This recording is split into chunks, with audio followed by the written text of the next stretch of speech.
و ضربات پنالتی از همین لحظه آغاز میشه. ببینیم کدوم تیم قرعه افتاده بهش که ضربه اولو بزنه. بله، اسپانیا باید ضربه اولو به توپ بزنه و دروازه‌بان پرتغال باید دفاع کنه از دروازه‌اش.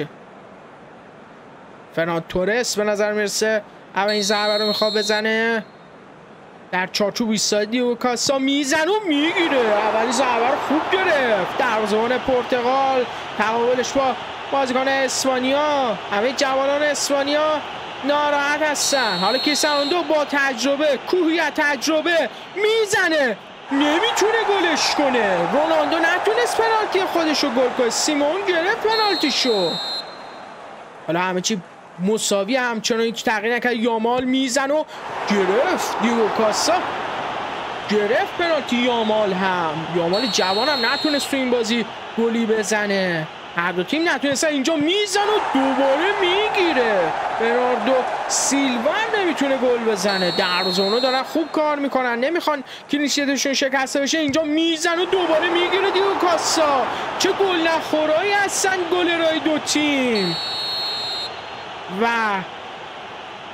این یکی پنالتی و گل. درست پرید تا سیمون دروازه‌بان اسپانیا درست پرید، ولی دیگه گل خورد. بازی یکی چه میزنه و این یکی هم گل میشه. حالا دیگو کاستا دروازه‌بان پرتغال هم گل میخوره. ویتینیا از پرتغال ببینیم این گونه پنالتیشو گل میکنه. خیلی راحت مخالف جهت پرید.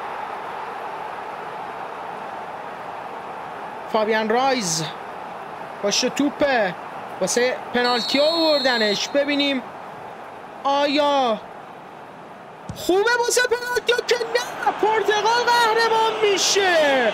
پرتغال قهرمان شد. فابیان رایز نتونست گل بزنه و اون کسی که واسه یه ضربات پنالتی آوردن به درد نخورد و اسپانیا متاسفانه قهرمان نشد. و تبریک به پرتغالیا میگم که قهرمان شدن تو لیگ ملت‌های اروپا.